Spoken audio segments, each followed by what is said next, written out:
Hello, mbaniriza bannakyoto mwenna basebo ne bannyabo abali ku kyoto. Yenze Omuchina mbadde mbuzeemu akatonotono naye era nga wendi nga bwe mmanyi nti struggle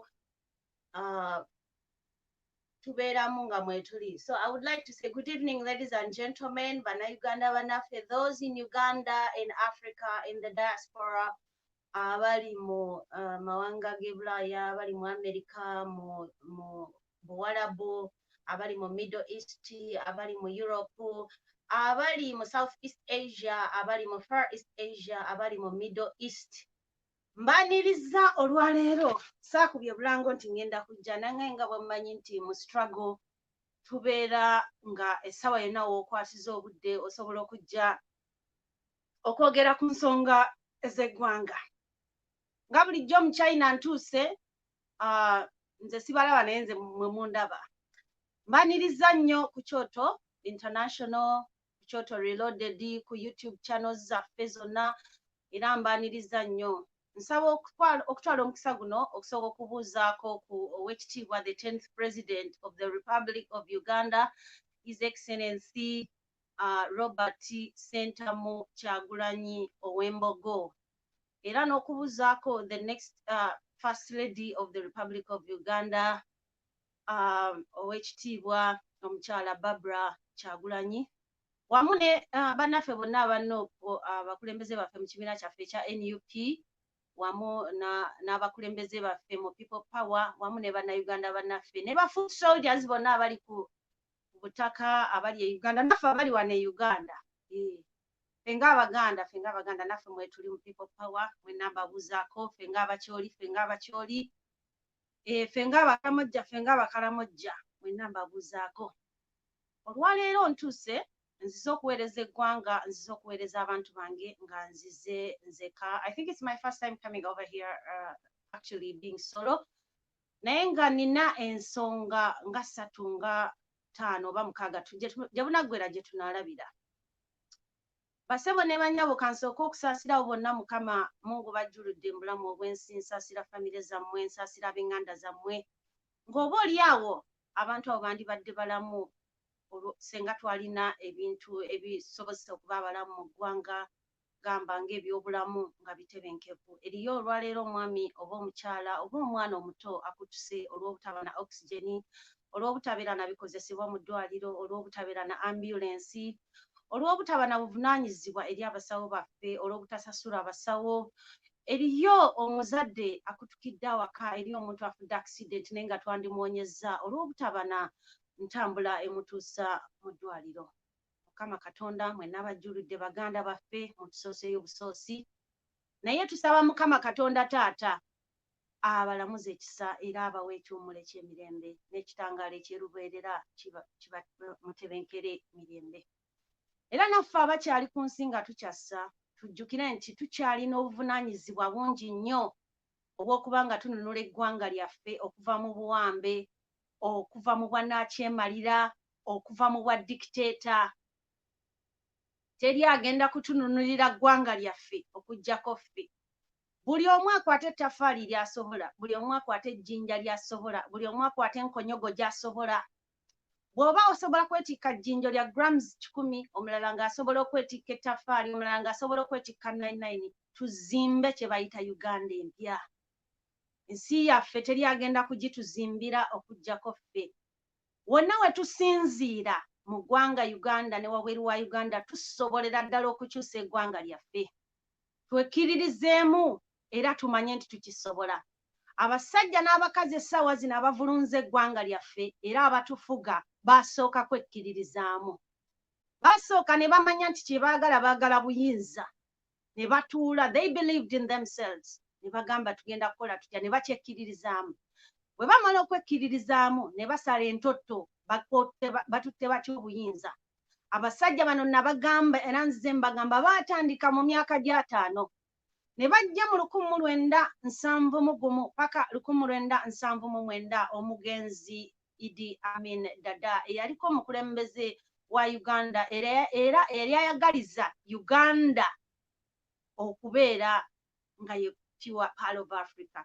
abasajja bano bakola ebikolobero basaabingako mu gavumenti z'obote baaliko ba attorney general baaliko ba defense minister Museveni yaliko defense minister mu gavumenti ezo Sam Kutesa yaliko attorney general wa is it Amina Obote one of the two I'm not so clear about that but I'll have to cross check again bajjanga ne bakola ebikolobero ebimu ku bye baakolanga nga bivumaganya gavumenti ezaaliwo naye nga baayinanga mission kyannaku nti abakulembeze b'obudde obwo tebamanyanga nti bano bayina ebigendererwa ebikusifu era ebikusike njagala mujjukire nti bajja mu ggwanga lyaffe ng'abanyonyi b'obuddamu ne bakadde baabwe bajja mu ggwanga lyaffe ng'abanyonyi b'obuddamu wabula tebaayagala ggwanga lyaffe tebaayagala kufuuka abamu ku ffe tebaatwagala baayagala okutusaanyaawo nga batukutulakutulamu era nga batwawulayawula olwo basobole okwerinnyisa batuuke ku kye baagala mu myaka gy'ekinaana nga gitandika baafuna omukisa wadde nga be baali baasemba mu kulonda okwaliwo tebaagumikiriza kuwa kitiibwa demokulasiya ne bagenda mu nsiko byonna nga bikolwa baatulimbalimba nga ffe bannansi ne tubawagira nga tumanyi nti tujjawo obulabe obwaliwo mu biseera ebyo obwabaali abakulembeze be twali tetukkiriziganya nabo bangi ku ffe tetwaliwo oba bangi ku mmwe temwaliwo naye bajjajjaffe ne bakadde baffe baaliwo oba oliawo olunaku olumu tutuula ne tufuna obusungu ne tunenya bazadde baffe nga tubagamba mwatutunda ne tunenya bajjajja baffe naye ate ekyo ne tutakitwala wala ne tumanya nti tufunye omukisa ogugolola ensobi bajjajjaffe gye baakola nti naffe tuleme okunenyezebwa abaana baffe tuleme okunenyezebwa bakadde baffe tuleme okunenyezebwa bazzukulu baffe nga naffe tufunye omukisa olwaleero omwaka guli 2021 omwezi gwa 10 gwakyali omulamu gwakyasobola okutambula gwakyasobola okwogera era ng'okyasobola okuwuliriza olina kinene era kingi nnyo ky'osobola okukyusa ku ggwanga lyo Uganda jjukira nti osooka kuba Muganda n'oba Munnayuganda osooka kuba Mukyoli n'oba Munnayuganda osooka kuba Muteeso Musebbeyi Mulugwala Musoga Munankole Mutoolo Munyolo Mugweri Mukalamojja n'oba Munnayuganda oyagalanga nnyo eggwanga mw'ova kubanga bwe buwanga bwononnono abasajja abatukulembera tebalina bya buwangwa tebalina ggwanga mwe bava baayagala batusaanyeewo tebaawukana nnyo ku bafuzi b'amatwale abajja basaanyeewo ebyobuwangwa n'ennono ebya Ssemazinga Afirika buli woogenda mu kitundu n'obeera mu ggwanga ng'obuwangwa bwamu n'ennono tebikukwatako era tobiinaako kakwate kannyo okola buli kisoboka nga teweeguya era ne bw'okuba kusaanyaawo bantu b'omu kitundu ekyo okikola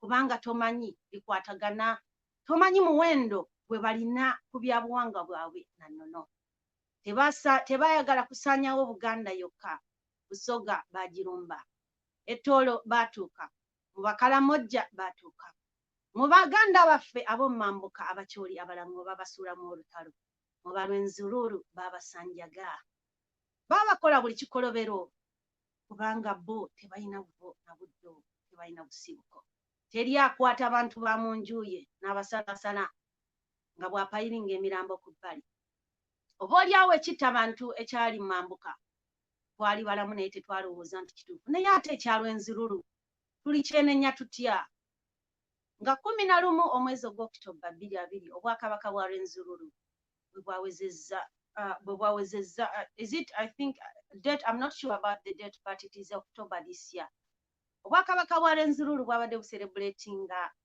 emyaka 11 naye tebaasobodde kujaguza amaziga agali mu bakonjo abaana baabwe baganda baabwe bannamwandu battibwa abakonjo tebalisonyiwa gavumenti eno tebalyerabira kubanga kyekitta abantu kye tulabyeko ekiri recent buli w'obeera mu ggwanga nga tofiitingamu ng'owulira nga atali munnansi waalyo okola buli kikolobero kubanga omutima gwo ekitta abantu ekyali eruweero teri yali akigoberedde n'abakyeyungamu tebatwaliwangako yadde mu International Criminal Court yadde mu kkooti ewezesa abatujju oba abaziwa emisango oba abatyoboozi b'eddembe ly'obuntu mu ggwanga Uganda okuvunaanibwa naye ng'abantu baafa abasoba mu 500 baali Bannayuganda ebiwundu omuzadde byasigaza ng'omaze okutwala omwana we ezzira kumwa biba bingi.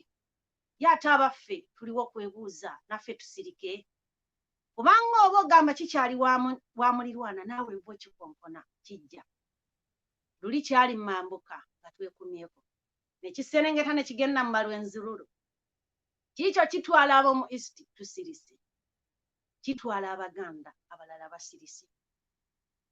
Eggwanga Uganda bwe lyali likuŋŋaanyizibwa the indigenous people were 15 tribes.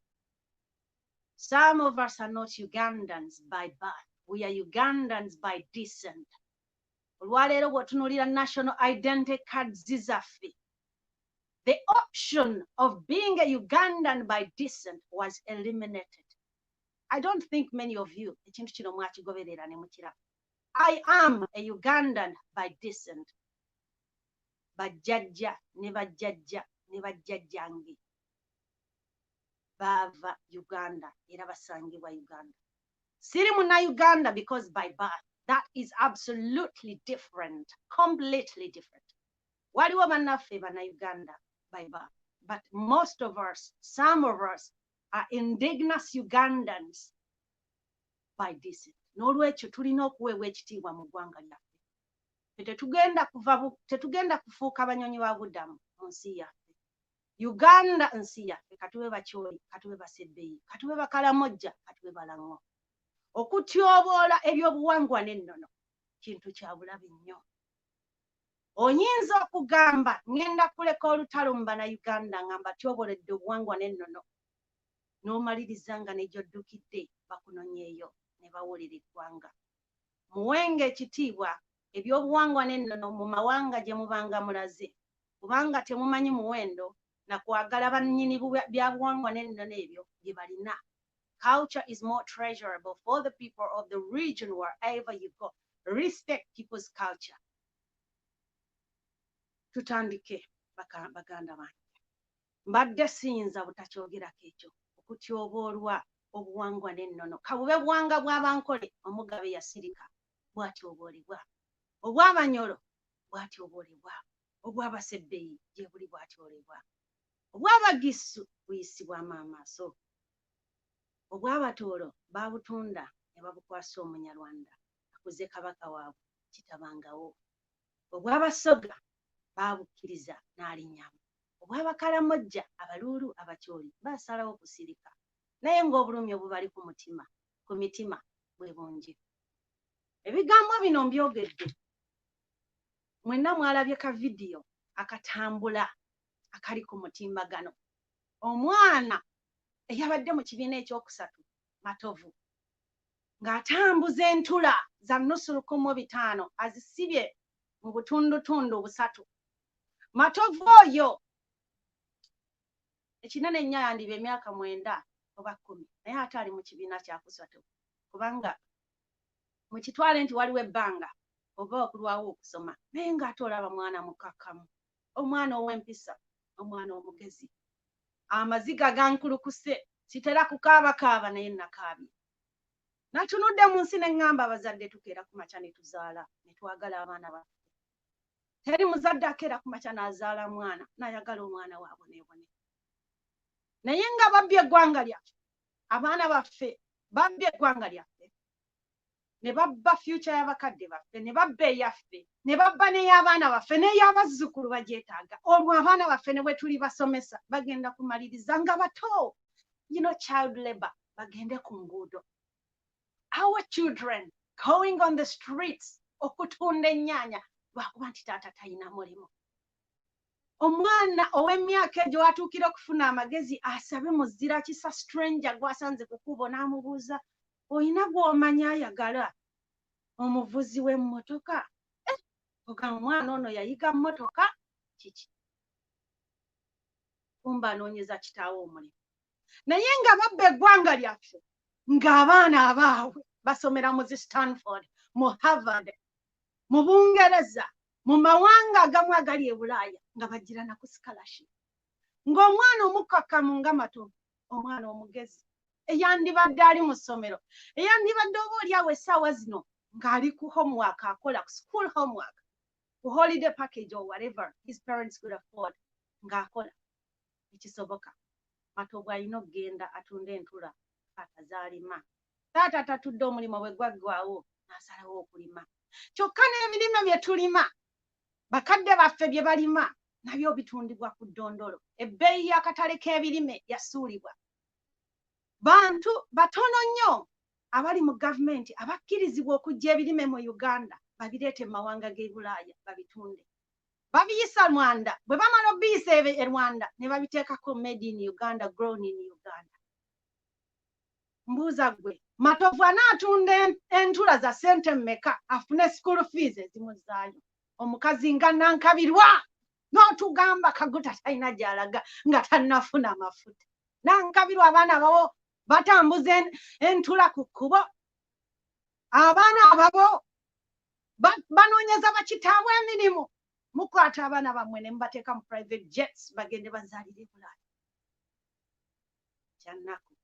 I looked at this boy and I saw myself and I said, never again. I am not going to let my daughter, my son, and that of somebody else go through the same pain this boy is going through. If I can do something about it, then it's time I came up. Kyanaku. Nti n'entula z'atunda baziggyako omusolo.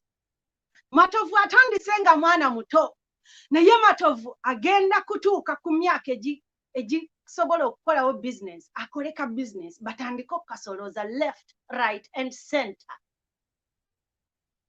You are not just killing young entrepreneur dreams. You are not just killing our children's education. You are not just killing their future.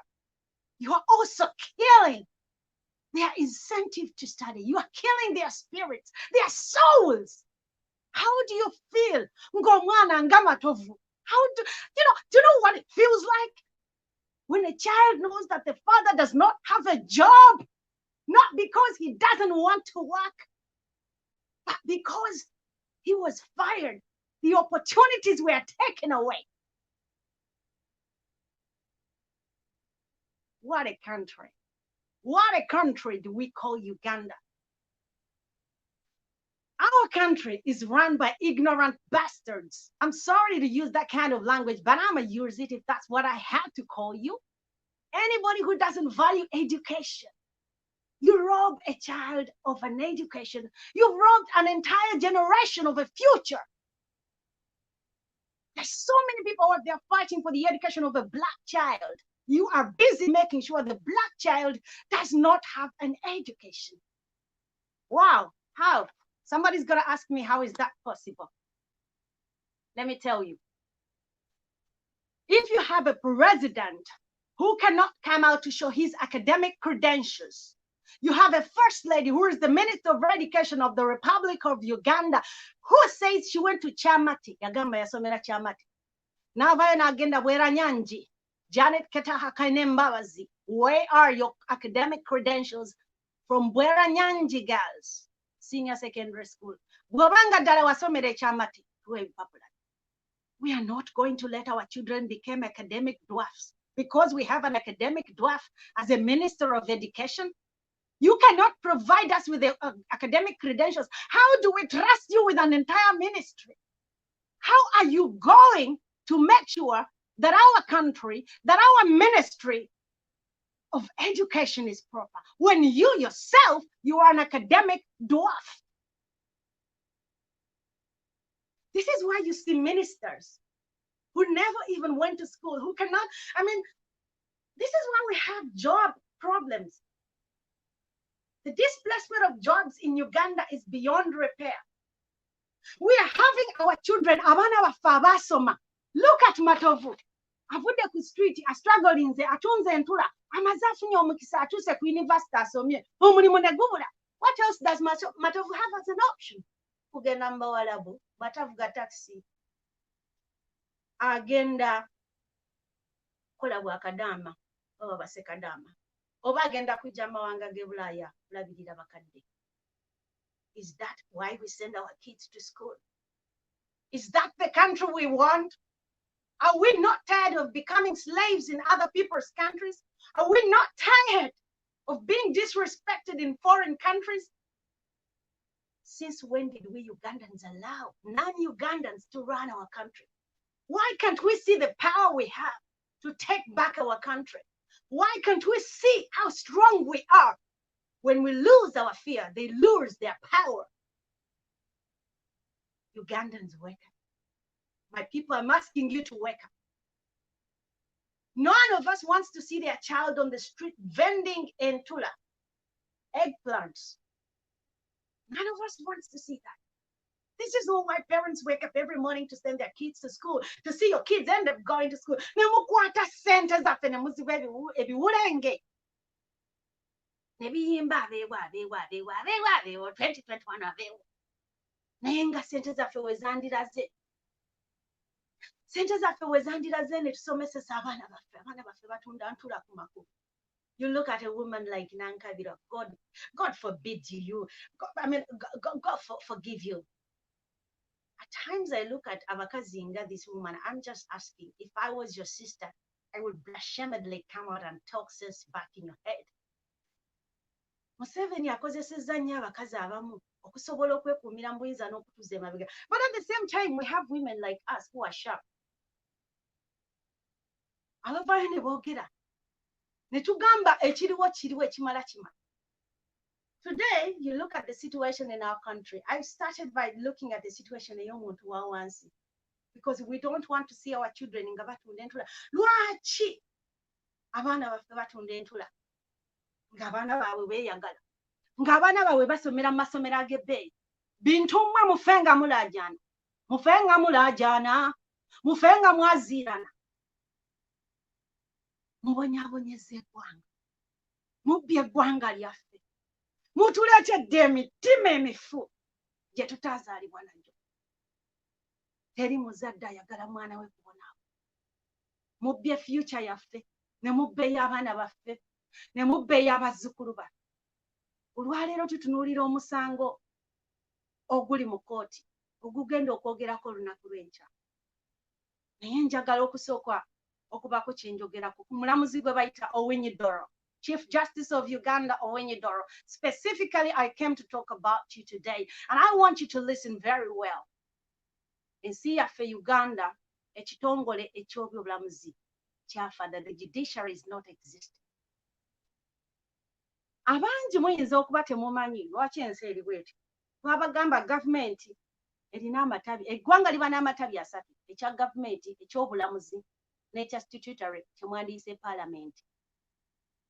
Basebo ne bannyabo, olwaleero Museveni buli lwabaako kyayagala okukola, buli lwabaako kyayagala okuziganya. You know, the judiciary in Uganda is used to legitimize the dictatorship of Museveni.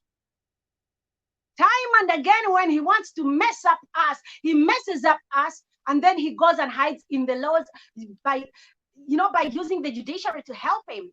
Okukozesa judiciary. Olwaleero Chief Justice Owiny Alfonso Owiny Dollo.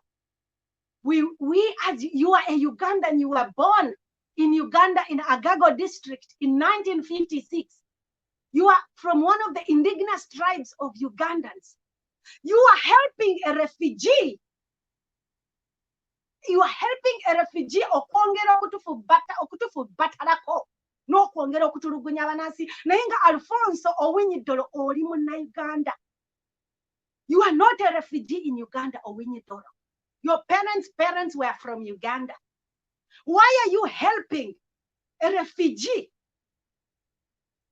Why are you helping a refugee to bring pain to Uganda?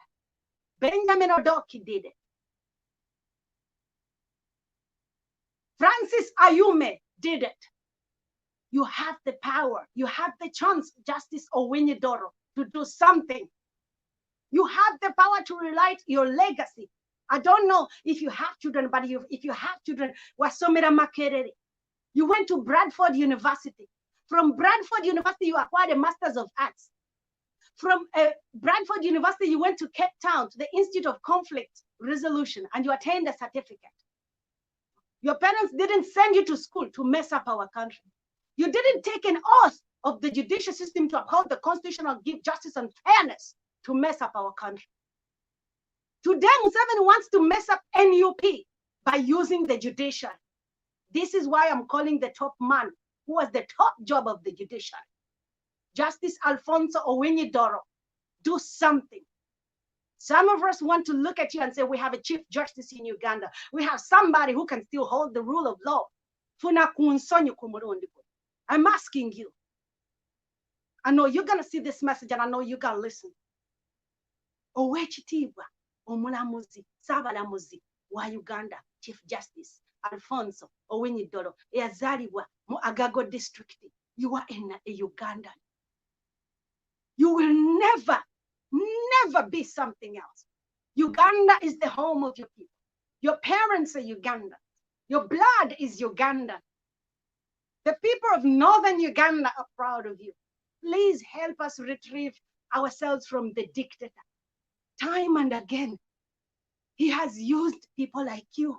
Do not accept to be used. Owiny-Doro, it is the only chance we Ugandan people are asking you to do something for us. We are asking you to give us a chance to change our country. We are asking you to give us a chance to make the rule of law real in Uganda. Owiny-Doro, you have the chance. Rewrite your legacy. The international community is watching you. The ICC is watching you. The United Nations is watching you, Owiny-Doro. Do not let your hard work legacy go down with the dictator. You can still do something for us. You took an oath of office. You went to law school for 2 years. You went to Makerere University and studied a Bachelor of Laws for 3 years. You went to Bradford University and studied a Master of Arts in Conflict Resolution. You went to South Africa and studied a certificate. You appointed a judge of the High Court. You've been the Supreme Judge of the Court of Appeal and the Constitutional Court. Owiny-Doro, I know other judges like Katurebe, Bat Katurebe, and Paul Mugamba are going to hear this. But we are asking you that tomorrow we want to look at your children and we say, your father Owiny-Doro helped us. Be the Ben Chiwanuka of today. You didn't help us with the age limit. You didn't help us with other stuff the dictator has been passing. But if you help us, if you help to dissolve the National Unity Platform, Uganda will never forgive you. I know Omulamuzi Sekana falls under your arm. That's why I'm calling on the top boss. Bobo yagala ebintu biterera okwata ku mutwe. If today musanyawo essuubi ly'Abannayuganda, whatever will happen tomorrow, Owiny-Doro, do not ever blame us. You have children. You have children that you go back home to, and you want your children to practice law, and you want your children to be law-abiding. It starts with you, their father. Let us see how we are holding the rule of law. We know the dictator is the one who appointed you, and we know the dictator is the one who paid you. But we believe when you went to Makerere, we can see your education credentials, Owiny-Doro. Do not let an academic dwarf continue leading our country. Owiny-Doro, you studied. Why? We're asking you not to let an academic dwarf to continue leading our country. We need people who are educated, at least in the topmost jobs, who can guide us. How far does our country have to go to the drainages for the intellectuals, the so-called educated people, to know what you have to do? You're an educated man. Your academic credentials are all over. See, Owiny-Doro, nobody's going to look for academic credentials and say, we want to see it. Is all over. Even you just type in your name, everybody can see where you studied. Why are you letting a man who cannot even give us his academic credentials continue running our country? Every institution has gone down. Every institution, SAWC, Owiny-Doro, I'm talking to you, Chief Justice. By the time you studied at Makerere, education, Makerere was considered the Pearl of Africa. Today, your boss's wife is heading the Ministry of Education. What is Makerere? It is burning. Chief Justice. Makerere is burning as your boss's wife. You should be one of the judges who should be saying that ettendekero erisinga okuba eryawaggulu mu East and Central Africa. Akulira ebyensoma ettendekero eno mu ggwanga mwe liri ayina kuba professor, PhD holder, not someone who cannot even give us a certificate of Bweranyangi girls. She says she went to Bweranyangi. She says she went to Chavate Primary School and she went to Bweranyangi. Where are our certificates from Bweranyangi? Where are the Ogis and Obis from Bweranyangi? You are a Chief Justice, for God's sakes. Why are some of our ministries being headed by academic dwarfs? Can't you help us? I'm sorry, Ugandans. I came here today when I'm very tough because I know who I'm sending the message to. I know Justice Owiny-Doro. When you are talking to an intellectual who has refused to be an intellectual, there is a way you talk and intellectuals understand. Sometimes those people who think they have seen a lot of blackboards or blue boards or white boards think they have every sense. And was a fabari once and our task of this.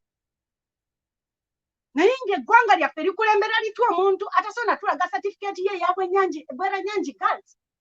And we have a Chief Justice who is helping this man. I want Ugandans to see.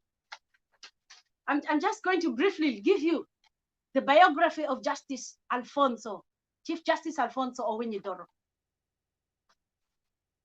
Owiny-Doro has been the Chief Justice of Uganda okuva nga 28 2020. He served as the acting Chief Justice from okuva nga 2016 2020. And he replaced Stephen Kavuma, who was also a puppet of the NRM government, National Robbers Association or National Robbers Movement, whatever you call it. The reason I'm very tough with Alfonso Owiny-Doro today, because I know people from northern Uganda, they never compromise. When you look them straight in the eyes and you say, you are a Chief Justice, you went for 3 years at Makerere University, then you went for another 2 years at LDC, then you went to Brantford for a master's, then you went to South Africa. I'm talking to an intellectual. We are tired of having academic dwarfs. We are tired of giving opportunity to people who have not gone to school to head our institution. Our education is dying. Our children are busy on the streets selling eggplants. Is that the country you want, Justice Owiny-Doro? They are attacking National Unity Platform because they don't want us to rise up so we can give our children a better future tomorrow. So our children can go to school mandatory. While they're flying their kids to go and study in Stanford, Harvard, whatever you call it, Cambridge. They're flying their kids to go to Russia, to study in Russia, to go to South Korea, to study there. Our children are busy on the streets selling Ntula. When one arm of the country falls apart, the parliament is already a forgotten case because we don't have a constitution. And you judges could have helped us retrieve the constitution, but you didn't. We cannot pretend to say that we have a rule of law in Uganda when the Chief Justice cannot say anything. Owiny-Doro replaced Kavuma, who attained the mandatory retirement age of 70 years on 29th of September 2017. Omulamuzi Kavuma yawumula kubanga yali atuse emyaka egiwumula emyaka 7. Public servants in Uganda have a mandatory retirement age. Owiny-Doro, help us to get rid of a man who took away the Retirement Age Act out of the Constitution, Article 102B. Please help us. We know what happened with the Supreme Court judges. We know how that case went. There are not so many people who are going to say these words to your face straightforward. There are not so many people who are going to come out and tell you what you don't want to hear. I know you are the Chief Justice, but I know you will understand this. Owiny-Doro, Chief Justice Owiny-Doro was born on 18th January 1956 in the present-day Agago district, Yazariwa Agago. The place where you are born is known. You are an indigenous Ugandan. You are a Ugandan. That's what hurts us. Ugandans, you are being used to oppress Ugandans. You are being used to oppress Ugandans so you can support refugees to rule us. So you can support refugees to steal everything from us. So you can support refugees to take away everything we had. Our parents gave us, our children will have. Really? we are going to first okukwata kumwe abaffe before we even touch those so-called refugees. We are going to put sense in you. Kubanga Museveni akozesa bannayuganda okwekuumira mu buyinza.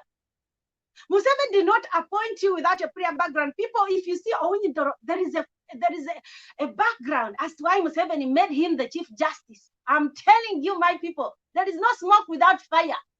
This time, if you mess up the NUP case, we are going to bring out a lot of stuff. Chief Justice. Are joking with us. This generation, Omulamuzi Owinyi Doro,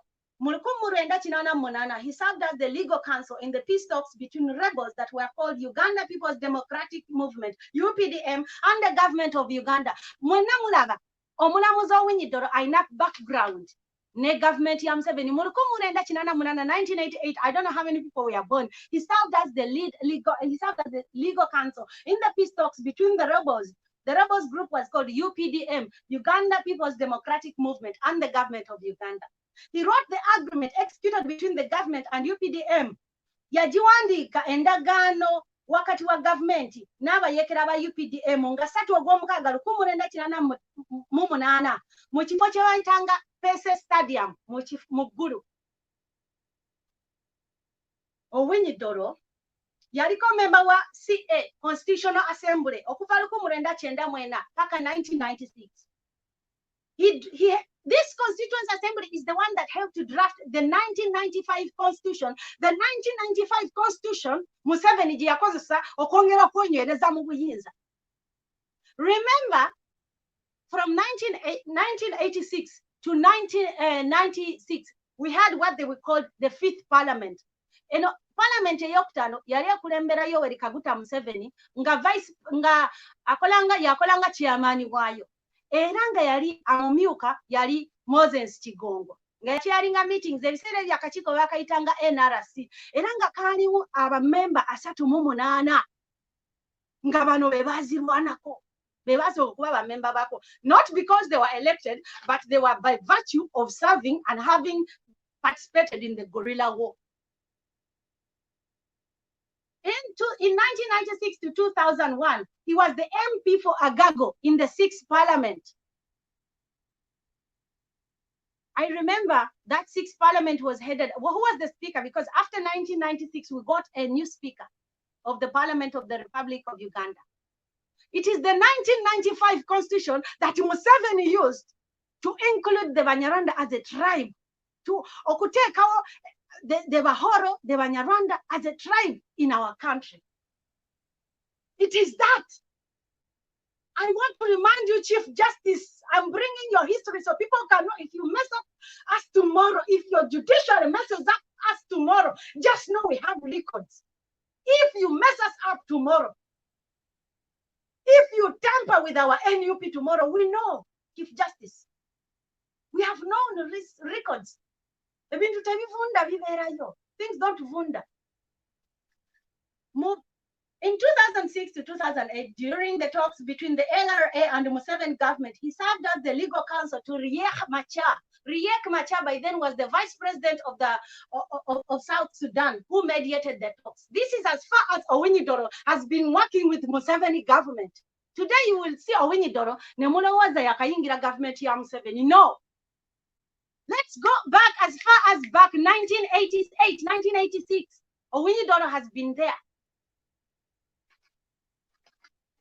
Let's move on. In 2006, he was in a meeting in the Garamba forest in DR Congo with Kony and advised the warlord on the imperatives of pursuing a negotiated settlement to the armed conflict in northern Uganda.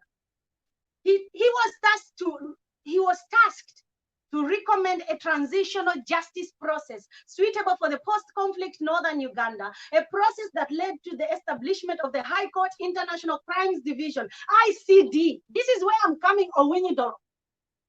You were tasked to recommend a transitional justice process suitable for the post-conflict northern Uganda, a process that led to the establishment of the High Court International Crimes Division, ICD in Uganda. This court follows the template of the ICC and was set up to try perpetrators of war crimes, crimes against humanity, and genocide, including the commanders of the LRA and other rebel groups. Chief Justice Owiny-Dollo, you've heard this statement. Wayamba okuteekawo process eyali esobola okusobozesa obutabanguko obwali mu mambuka ga Uganda. Era yavaamu kye bayita High Court, yavaamu okutondebwawo kye bayita High Court International Crimes Division in Uganda. Ng'era kooti eno egoberera ebintu byebimu International Criminal Court byegoberera. Oweekitiibwa omulamuzi Owiny-Dollo, Oweekitiibwa Ssaabalamuzi Owiny-Dollo, ekkooti eno gye watondawo, I want to ask you one question. It's called gye wayamba okutondawo, the High Court International Crimes Division. We have questions. Why haven't you tried Kaihura in this court? Because this court was created to try perpetrators of war crimes, crimes against humanity, and genocide, including the commanders of the LRA and other rebel groups. Can I ask you, why hasn't Edweru been tried? Wasn't there a genocide in the Rwenzururu? There were tons of people died. Wasn't that a genocide? Chief Justice Owiny-Dollo, you helped create this. Why hasn't Edweru ever been tried for the violation of rights, for the war crimes, for the murderers, for the genocide of the Bakonzo people? And why hasn't Sejusa been tried for the 200 over people that were put in a container and burnt somewhere in southern Uganda? Why hasn't Kahinda Otafire been tried for the crimes committed in the Congo? Why hasn't Jovia Akendwanaho been tried? Why hasn't George Akendwanaho, aka Salim Saleh, been tried? Why hasn't Kakaba Jenda been tried? And he has now been appointed the ambassador of Uganda to Angola. Why haven't they been tried? Why hasn't CDF Muhoozi been tried? Because we all know what is happening with the torture of National Unity Platform people. Why haven't they been tried? Why hasn't Sabiti Muzei been tried? Why hasn't Shaban Bentariza been tried? The army spokesperson of the March 24 genocide that happened in Congo, in the Eastern Kivu province of Congo. All those genocide you have forgotten. You helped create this commission. And yet you are going to help your judiciary. You are the head of the judiciary, headed the case where Justice Sekana is, of the NUP. You are helping to demolish Okusanyawo democracy. Okusanyawo, a party for the people, by the people, to help bring democracy. But you cannot try people, criminals that have violated and killed Ugandans. You are a Ugandan from Agago district. Your parents are Ugandan. Your blood is Ugandan. You breed Ugandan. You studied in Uganda. Your mother is Ugandan. Your father is Ugandan. Your sisters are Ugandans. You are from an indigenous tribe in Uganda, in Agago district. Chief Justice Alfonso Owiny-Dollo. Why haven't you tried these warlords that perpetrated the crimes of the people in Luwero? Wasn't there a genocide in Luwero? Weren't people killed in Luwero? Oweekitiibwa, we need justice for NUP because you have a lot of murderers. Kaka Bajenda is now the ambassador of Uganda to the Angola. And people from Angola, you should be very careful. That man has committed atrocities, human rights violations, tortures of many Ugandans. People have died and disappeared and is now an ambassador in your country. Why hasn't he been tried? Why is Abdullah Chitata out? You helped create a high court for international crimes division to try perpetrators of war crimes, to try perpetrators of genocides. Edweru is out. There was a genocide in the Rwenzururu people. The Bakonzo were killed. The Omombere was put inside. Ugandans, let us wake up. Let us wake up. Bino byemulaba nga balumba ab'embogo, nga balumba Obwakabaka. They are calling for a genocide, and they are willing, because time and again, and they are the untouchables. But there is one thing I want to let you know, Ugandans. When we lose our fear, they lose their power. When you say you shall kill our children, be very sure your children are not going to survive 100 years. There is no mother who is going to bury their child and leave your children walking. I can tell you. When you say you will kill our children, be rest assured your children are living in heaven, because every mother who's burying their child will avenge the blood of their children one day. It might take 1 year, 2 years, 5 years, 10 years. But every mother, every brother, every sister that knows their brother, their sister went down, we will avenge the blood of our people one day.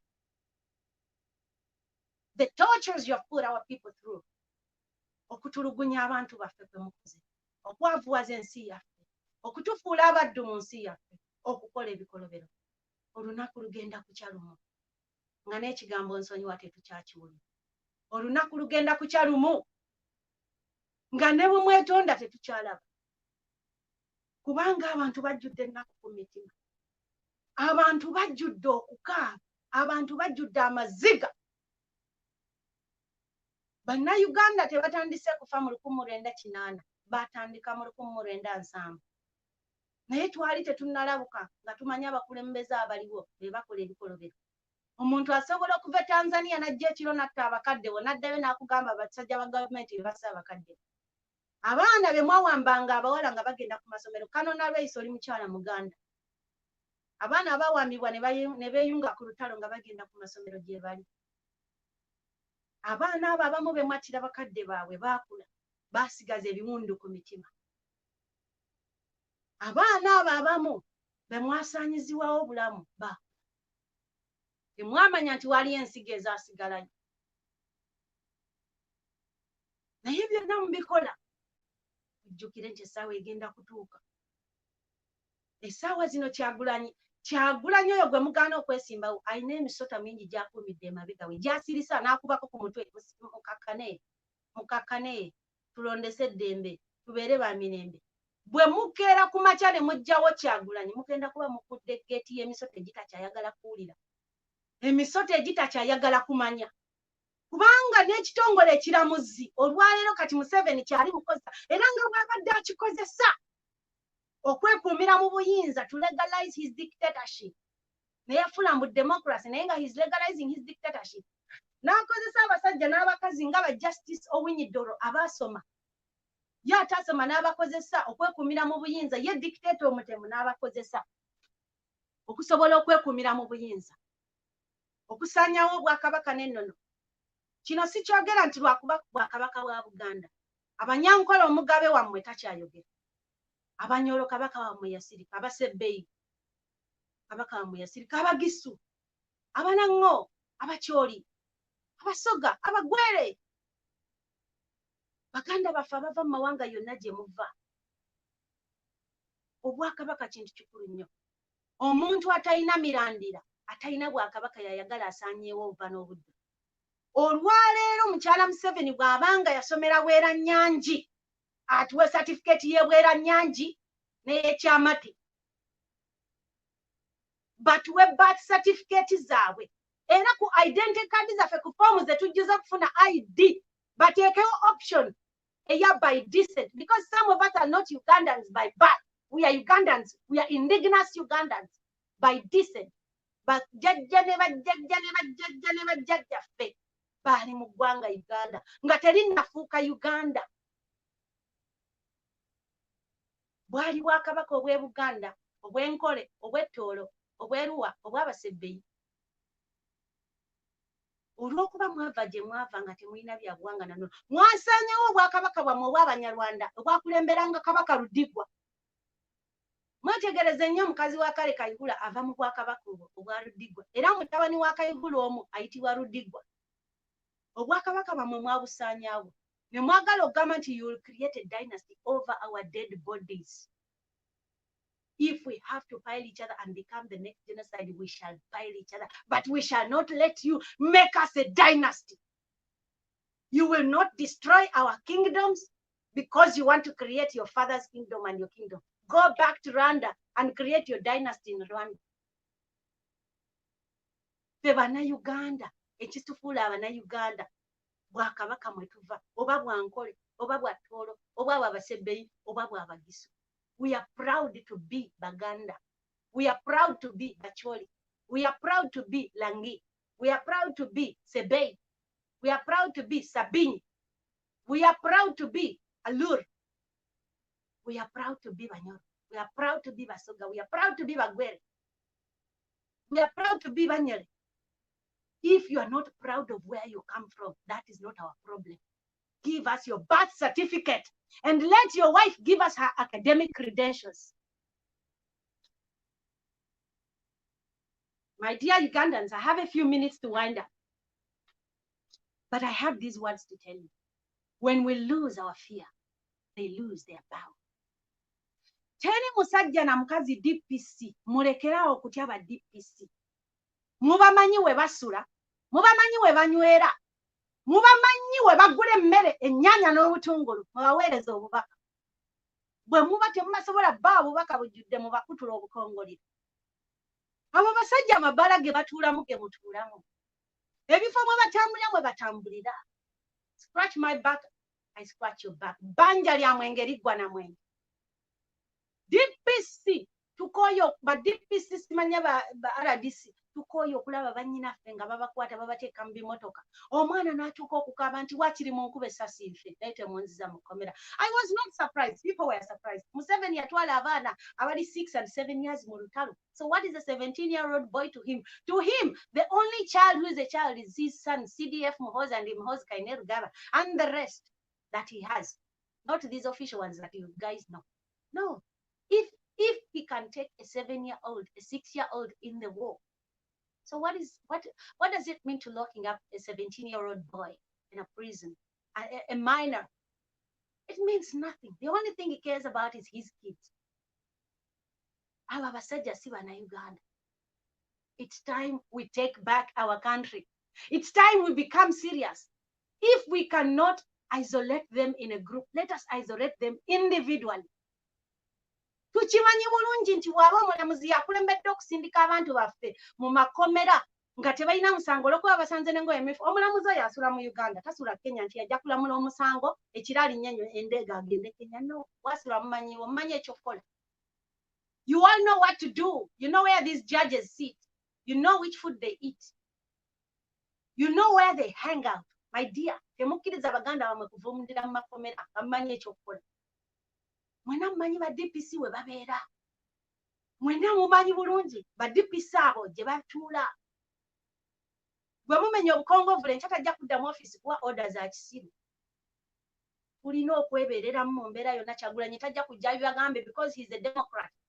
He's a diplomat. Temugenda kusiba bannyinaffe kubatigumbulira kitalya kubatta ffe tusirike ng'abamwe bayinaayina. Temugenda kutta abaana baffe bamalawo abamwe bayineeyine.